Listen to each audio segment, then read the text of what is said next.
The wind bites with a vengeance, ice cracks underfoot, and the horizon is a blinding, endless white. Antarctica, 1912. A land untouched yet deadly beyond imagination. Here, a team of 5 men led by Robert Falcon Scott dared to challenge the extremes of nature. They carried with them hope's maps, cameras, and the weight of history itself. But within these frozen wastes, something unseen lurked. A mystery that would claim them all. One by one, each step forward a step closer to fate unknown. Their sleds dragged across the desolate expanse, the dogs abandoned, the temperatures plunging to 57 degrees. Every photograph taken captures more than ice. It captures a singular disappearance, a chilling trace of men caught between ambition and death. Henry Bowers lifts his camera, guided by Ponting's vision, unaware that each frame will become a haunting relic. Each shadow, each gust of wind, a silent witness to the tragedy to come. The ice listens. The ice waits. Before we begin, tell me where you're watching from and what hour it is there. Because after this story, you may start to wonder, what if the ice remembers more than we do?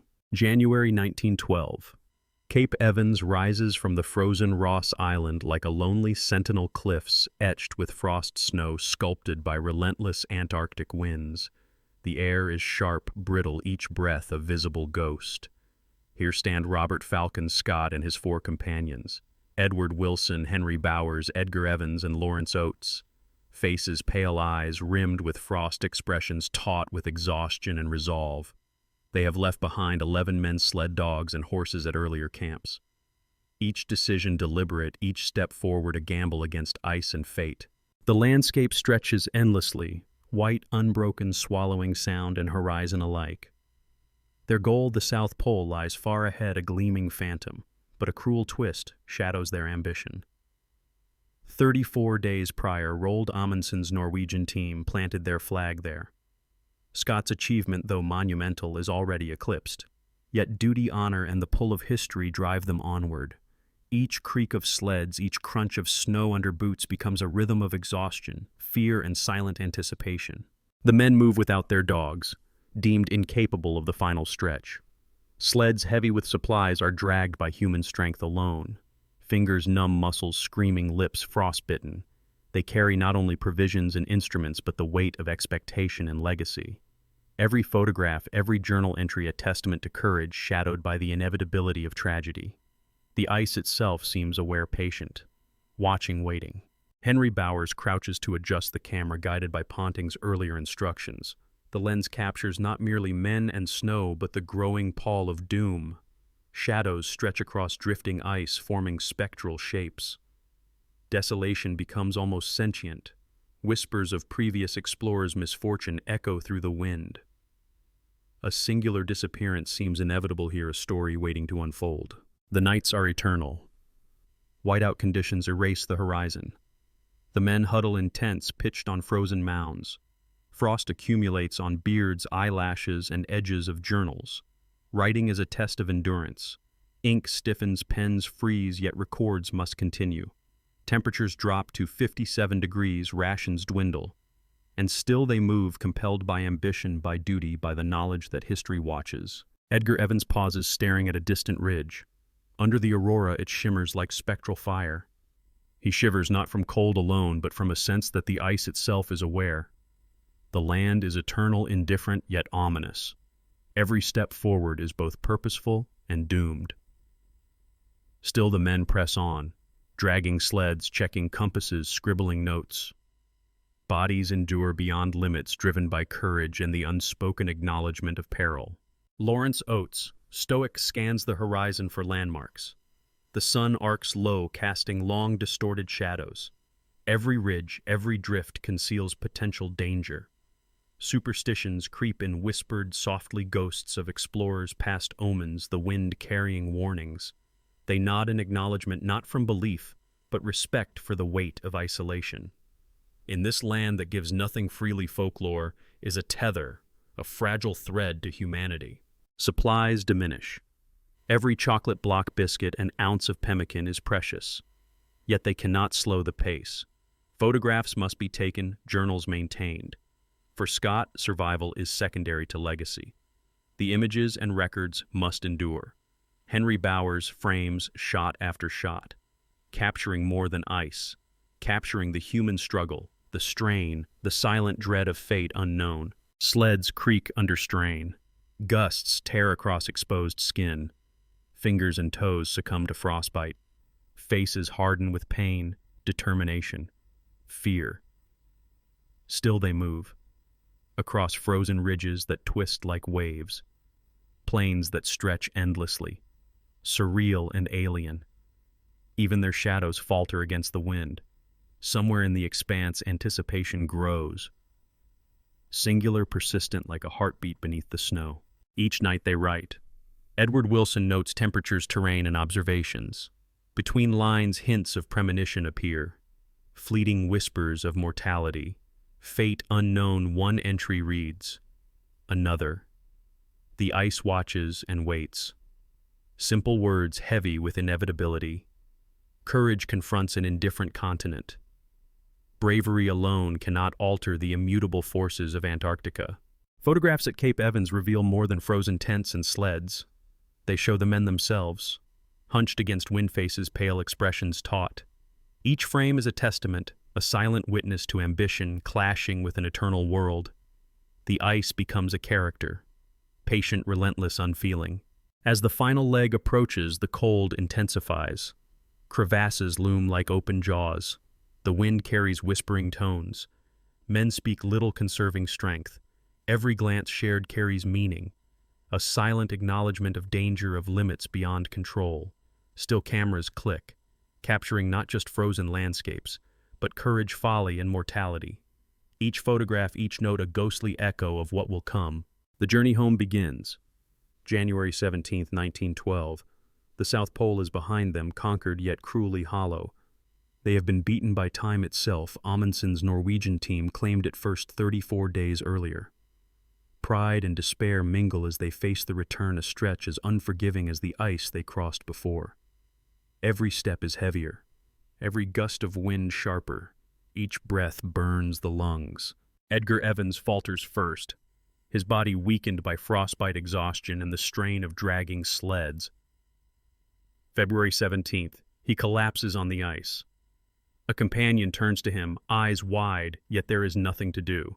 The frozen expanse is patient, indifferent, relentless. Evans's death is marked by silence, his body soon swallowed by the Antarctic emptiness.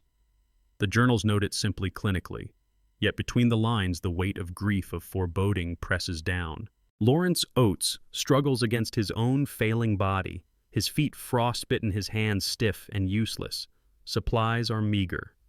The sleds carry enough food for only a few. March 16th. Oates makes a choice that has haunted historians for a century. He leaves the tent, walking into a blizzard. "I am just going outside, and maybe sometime," he whispers. A final act of self-sacrifice, intended to give his companions a chance, however slim. His silhouette disappears into the storm, swallowed by snow. Folklore later remembers him as the embodiment of stoic heroism, a ghostly figure walking into eternity. Robert Falcon Scott. Edward Wilson and Henry Bowers remain, the three last men. Each day is a battle against exhaustion, cold, and dwindling hope. March 29th. The journals stop. Only photographs and notes remain. The men succumb to the ice together. The exact sequence lost in white obscurity. Yet journals and recovered records provide chilling glimpses. The ice has claimed them. Fate unknown at the time, now etched in history. 8 months later, a search party arrives. The bodies are found. Journals intact, photographs preserved. They tell the story of men caught between ambition and nature, of courage pressed to its limits. The sleds, partially buried in snow, hint at the struggle endured. Maps, compasses, cameras, and personal effects, all frozen silent witnesses to tragedy. Fact layer intertwines with legend here. The line between human endeavor and supernatural endurance blurs. Henry Bowers's photographs, vivid, stark, capture the men's determination. The faces of frostbitten explorers against a backdrop of endless white. Each frame reveals not only terrain, but also spirit. The images become a record of humanity against extremity. Yet the aura of death, the looming presence of ice, imbues them with a spectral quality. Folklore whispers through the wind. Some say the figures in the photographs appear to move, to linger beyond the shutter, as if the ice remembers their struggle. The meticulous notes of Edward Wilson, temperatures, wind direction, compass readings, interspersed with personal reflections, fear, hope, dread. The ice is relentless. We are frail in its grasp, he writes. Each step forward feels both necessary and doomed. The journals are primary evidence of the expedition's final days. Each word heavy with tension, each line a testament to human fragility. Fact layer and folklore. Layer entwine history, records. Death, legend preserves the haunting. Ponting's guidance ensured Bowers captured not only landscapes, but the essence of human struggle. Photographs of tents buried in snow sleds listing under weight and men bracing against wind. The clarity is uncanny. For those who would later view them, these images are more than documentation. They are ghosts of ambition, courage, and mortality. Each figure isolated against the vast whiteness embodies the singular disappearance that was inevitable. Maps recovered show the route, perilous ice ridges, hidden crevasses, each day recorded in detail. Yet even with careful calculation, misjudgments were fatal. Dogs abandoned, human strength overestimated. Supply points miscalculated. The harsh climate rendered the most precise plans moot. Folklore tells of spirits watching of the land exacting revenge. Fact and legend merge, men defeated by environment yet immortalized in myth. The journals describe small victories and crushing losses. Food shared sparingly, the smallest act of kindness noted with gravity. Every ration counted, every step measured. Yet the inevitability grows. March 16th, Oates departs. March 29th, Scott, Wilson, and Bowers fall. The ice holds them forever. Recovered artifacts, journals, and photographs form the fact layer, the hard evidence of death, courage, and human will. The folklore layer whispers in the wind, giving life to shadowed figures in photographs, voices in the gusts, and the eerie feeling that the ice itself watches. These artifacts, preserved by Ponting and later sold to collectors, are more than relics. They are portals to a frozen narrative, a singular occurrence of ambition, error, and fatality. Each photograph, journal page, and note carries weight beyond its material existence. The ice, silent and eternal, witnesses all, and in some small way remembers. The men move forward, each step a negotiation with the ice beneath. The wind howls like a living thing, biting faces, slicing through layers of fur and fabric. Fingers numb, muscles screaming, each breath ragged and visible. Edward Wilson pauses, scanning the horizon through frost-bitten eyelashes. Every ridge, every drift of snow seems to shift, to move, as if the land itself conspires against them.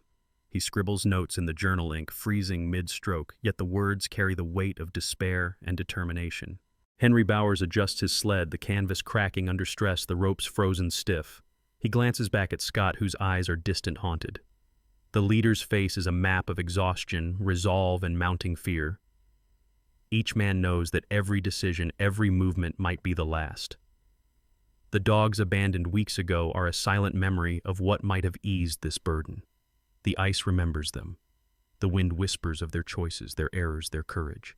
Lawrence Oates trudges through drifts, his boots slipping each step, costing more than the last. The cold has stiffened his legs and frostbite has claimed fingers and toes, yet he walks steady and deliberate. The small group depends on one another, yet tension simmers beneath the layers of clothing and frost. A miscalculation, a pause too long, a wrong step, any could bring disaster. Their interactions are terse.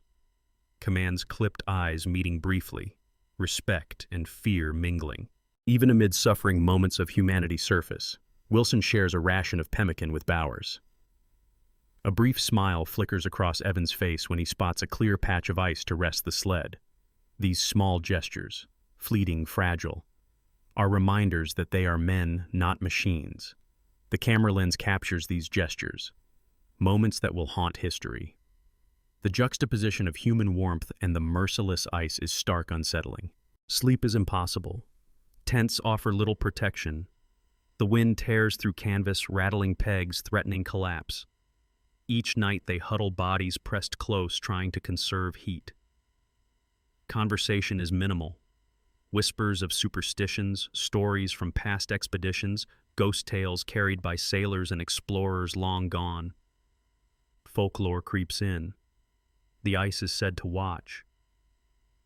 The shadows in the snow take shapes that resemble men, sometimes familiar, sometimes strange. The men speak little of these things.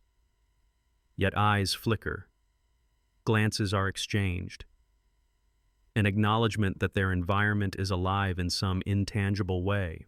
Food is rationed meticulously, every morsel calculated. The weight of the sled, the length of the journey, and the human body's limits intersect in grim reality. Oates checks the supplies, noting the dwindling chocolate biscuits pemmican. Each calorie is precious, each gram a potential difference between life and death. Even as exhaustion overtakes them, the human spirit pushes against the cold, against inevitability. Evan stumbles. A hidden crevasse nearly swallows him. Bowers catches him sled tipping dangerously. The ice shows no mercy, indifferent to human effort. The struggle is both physical and psychological. Each misstep, each slip is a reminder of fragility. A tension builds. An unspoken question hangs in the frigid air. Who will fall next? They communicate in terse signals.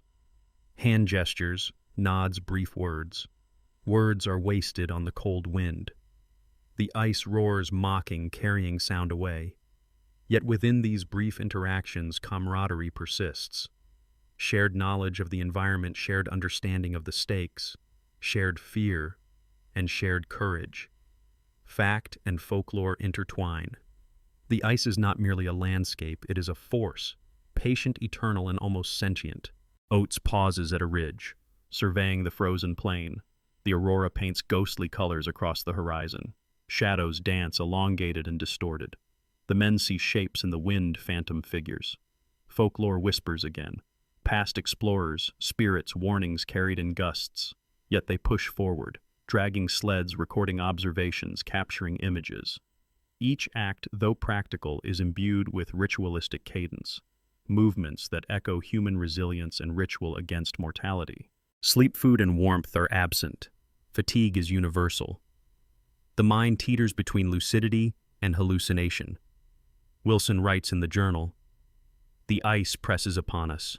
Shadows lengthen. Each step forward is both necessity and doom." Bowers photographs the group, each frame a testament. Shadows, deep expressions etched with fatigue. The lens captures the human struggle, the whisper of mortality, and perhaps a lingering presence. The ice remembers them. The final days are a blur. March 16th. Oates departs into the storm, a silhouette swallowed by snow. The act, stoic and deliberate, is both human and mythic. March 29th. Scott, Wilson, and Bowers fall in the tent, exhausted, defeated, yet dignified. Their struggles preserved in journals, notes, and photographs, artifacts that will survive them. Fact layer intertwines with folklore layer. Human courage against merciless nature becomes legend. Even in death, their humanity persists. The journals detail small kindnesses, shared efforts, fleeting moments of humor. Photographs show a man adjusting a sled, another reading the compass, a shadow crossing a ridge. These fragments form a mosaic of human endurance, of ordinary men facing extraordinary forces. The ice records them eternal and silent. Folklore imbues the images with life, whispering of shadows that linger, of figures walking eternally across frozen plains. The human story, their voices, struggles, sacrifices, transcends the landscape. The cold is an antagonist, the ice an omnipresent force. Yet through sweat, frostbite, fatigue, and despair, they move forward, and through photographs, journals, and recovered objects, they continue to speak to those who come after, a haunting cinematic record of courage, fragility, and mortality. The final stretch, March 17th to March 29th, 1912. The Antarctic wind howls like a living thing, dragging with it the echoes of footsteps, the whispers of snow. Each day brings new suffering. Supplies vanish faster than anticipated. Rations are meager. Frostbite gnaws at fingers and toes. Muscles quiver with exertion, yet they push onward. Scott, Wilson, and Bowers drag sleds with a determination bordering on obsession. Every photograph taken, every note written is a defiance against the consuming ice. Edgar Evans falls first. February 17th. The journals describe him stumbling, collapsing onto the snow, the frost seizing his body, a casualty of exhaustion and relentless terrain. His companions try to stabilize him, but the cold is indifferent. The sleds groan as they continue dragging him along, but his strength fades. Eventually, he cannot continue, and the ice claims him silently, a death recorded clinically yet heavy with tragic inevitability. Lawrence Oates endures body succumbing to frostbite. March 16th. His decision to walk into the blizzard is a moment immortalized in legend. "I am just going outside and maybe some time," he whispers. His silhouette vanishes into the storm, leaving behind nothing but a trace of courage. The remaining three, Scott, Wilson, and Bowers, are left alone with dwindling supplies, each step a testament to human endurance against insurmountable odds. The journals become the last record of their struggle, meticulous, factual, yet infused with human emotion. Wilson notes the unrelenting wind, the frost, the impossibility of survival. Bowers records each photograph taken, each frame capturing men hunched against snow eyes, hollow faces etched with fatigue and frost. Scott writes of duty, honor, and the creeping inevitability of death. Between the lines, fear and resignation bleed through. The ice watches silently, patient, eternal. March 29th. The tent is found weeks later. Scott, Wilson, and Bowers perished within. Supplies barely enough. Maps, instruments, and journals intact. The ice holds the bodies. The photographs remain vivid and haunting. Each image more than documentation. It is an echo of life extinguished, a record of courage, and a shadow of mortality. Fact layer intertwines with folklore. Layer photographs themselves almost seem to move. Shadows in the snow hint at figures long gone. The wind carries whispers. Voices, imagined or real, seem to recount the struggle. Ponting's guidance ensured that Bowers captured moments that would outlive the men. Tents buried in snow sleds, half submerged. Faces pale, frozen expressions taut with strain. Even in the clarity of daylight, there is a spectral quality. The ice renders each frame surreal. The men appear as ghosts, frozen mid-motion. Some say the photographs emit a chill, a presence, a reminder that the continent does not forgive. Supplies, meticulously recorded, dwindled faster than planned. Miscalculations, fatigue, and the harshness of the Antarctic environment combined in a fatal symphony. The abandonment of the dogs intended to lighten the load now seems a cruel mistake. Each misstep, each mile gained, came at the cost of health, morale, and ultimately life. The journals, the maps, the photographs. Fact layer is stark and precise. Folklore layer whispers. The ice remembers those who crossed it. The shadows linger. The wind carries voices. Artifacts recovered tell the story. Boots, sleds, compasses. Journals detailing dates, temperatures, coordinates. And within these cold records, humanity persists. Fear, bravery, exhaustion. Moments of small kindness. Scraps of chocolate, shared whispered jokes. Fleeting smiles. Small gestures against the vastness. Yet these are fragile against the enormity of ice and wind. Each photograph is a witness, a record of struggle, resilience, and inevitable failure. The twist, the cruel irony. They reached the South Pole, yet not first. Amundsen had beaten them by 34 days. Their moment of glory is hollow, and the journey back, the cruelest path. Each day the ice presses closer. The wind grows stronger, their bodies weaker. Death stalks them relentlessly. And yet, even in final moments, they act with precision, with humanity. Wilson recording temperatures, Scott consulting maps, Bowers capturing images. Every action a defiance against the inevitable.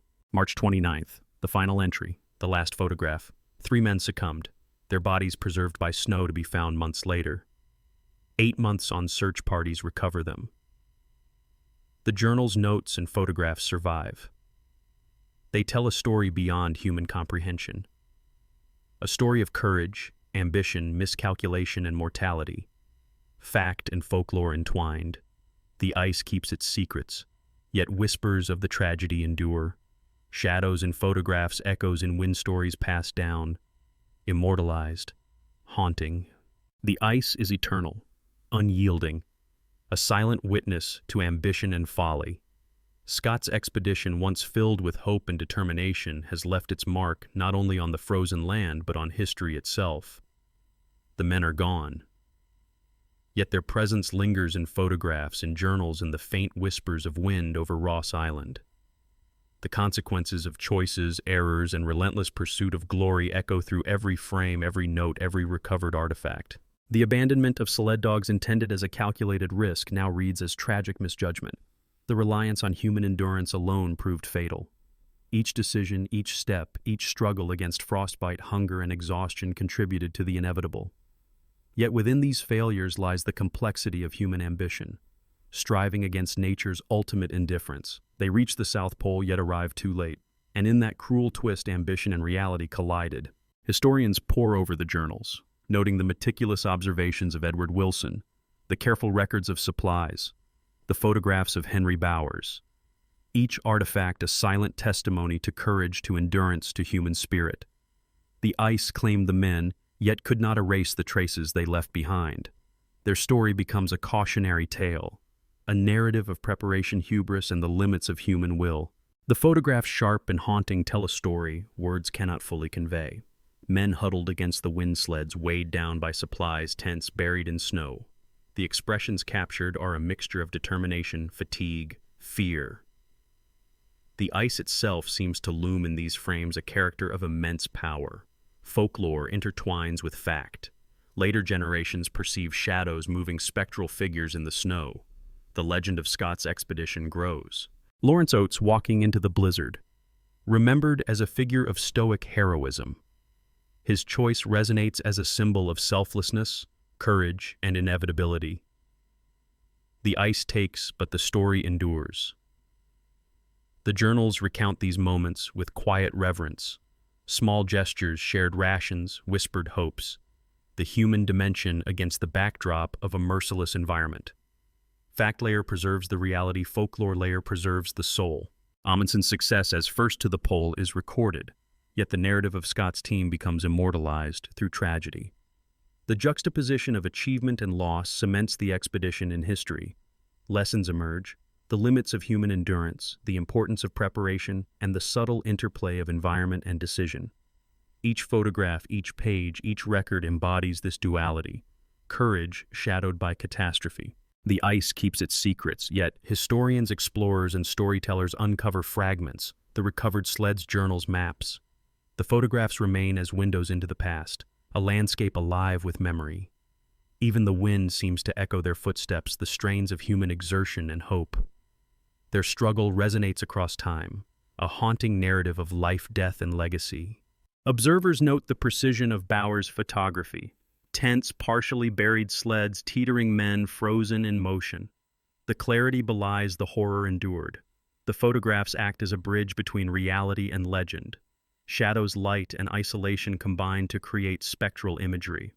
Ghosts of men who walked, labored, and fell in the Antarctic. Their story blends fact layer and folklore layer seamlessly. A singular disappearance immortalized. 8 months later, when search parties recover the bodies, when journals are read, notes deciphered, and photographs displayed, the narrative crystallizes. Human frailty, ambition, endurance, and tragedy. The lessons are unmistakable. Courage is not always rewarded. Preparation can be insufficient. Nature is impartial, yet humanity persists. Each recovered artifact is a reminder of what was endured, of what was lost, of what remains to teach those who follow. The ice watches still. Ross Island, Cape Evans. The wind carries whispers, and yet the photographs endure. Each frame is a record, each shadow a memory. Scott Wilson. Bowers, Evans, Oates. Human figures trapped in time, frozen in courage and fate. The story lingers. Haunting, educational, cautionary. The payoff is clear. Triumph is fragile, survival is finite, and history remembers both deeds and missteps. Even over a century later, explorers, historians, and viewers feel the weight, the cold, the silence, the enduring tension between ambition and mortality. The ice is eternal, the photographs are eternal, and the tale of Scott's expedition remains a singular haunting reminder that courage, hubris, and tragedy are intertwined, and that some mysteries captured in light and shadow outlast the men themselves. Before we move on to the final reflections, consider the path they walked, the choices they made, and the ice that awaited. Could anything have changed their fate? Or was it written in the snow, in the wind, and in the photographs that endure? The ice is silent now, yet it speaks in ways only the observant can hear. Antarctica 1912, a land of extremes, of ambition, endurance, and inevitable tragedy. The men Scott, Wilson, Bowers, Evans, and Oates have long since been claimed by snow and frost. Their sleds buried, their footsteps erased, yet their story remains, etched in journals, preserved in photographs, whispered through history. These photographs, vivid and haunting, capture more than frozen landscapes. They hold the essence of human struggle. Every strained expression, every shadowed figure, every tent half buried in snow. Each image is a portal, a connection to lives lived at the edge of survival. They tell of courage and folly, preparation and hubris, of choices made under conditions that no human body can endure indefinitely. The journals meticulously kept reveal moments of camaraderie, exhaustion, and fleeting hope. Yet, interwoven with fact is folklore, whispers of ghosts in the wind, shadows moving across frozen plains, premonitions and omens. The ice itself seems to remember, to watch, to bear silent witness to each step of human endeavor and error. Fact and legend entwine the line between reality and myth blurring. History remembers them, not as failures, but as men who dared to confront the ultimate unknown. Their story endures as a warning, as a lesson, as a testament to human ambition tested by nature's impartial hand. The ice will always outlast men. Yet through photographs, journals, and stories, their presence persists, haunting, inspiring, cautionary. Consider their choices. The abandonment of sled dogs, the reliance on human strength, the miscalculations of supplies. Each decision rippled across the ice, shaping outcomes. Each step forward carried them closer to glory and simultaneously closer to death. The cruel timing of Amundsen's success adds a bitter edge. Triumph arrives too late. The twist of fate etched in snow and wind. The consequences irrevocable. And yet the human spirit endures. Across a century, explorers, historians, and audiences stand witness, reading journals, examining photographs, feeling the cold through words and images. The ice remains, but stories transcend it, teaching us, cautioning us, reminding us that ambition without preparation, courage without prudence, and determination against merciless nature can yield both awe and despair. The wind over Ross Island seems to whisper the echoes of the past. The photographs, the journals, the recovered artifacts, all remain as spectral witnesses, shadows frozen in time, reminders that history does not forget, that human endeavor leaves traces even in the most inhospitable places. Even in silence, the ice speaks. In shadow, in photograph, in the faint ghost of a footprint in snow. And so we leave the Antarctic expanse behind. Yet the story lingers, haunting our imagination, echoing in the mind like a distant wind, asking questions that may never be answered. Could they have survived with different choices? Was their fate written in the snow, the wind, the ice itself? The answers remain elusive, shrouded in mystery. Before we end, reflect on the men who ventured into this frozen abyss, their courage, their errors, their sacrifice. Think of the ice that watched the winds, that whispered the photographs, that captured the ephemeral traces of life. And remember, history is a witness, but the lessons are for us, for the living. You have just listened to another chronicle from Classified Chronicles. If you want to explore more tales of courage, mystery, and history preserved in shadows, subscribe, comment, and let us know where you are watching from. Because some stories, once heard, linger long after the ice has claimed the men who lived them.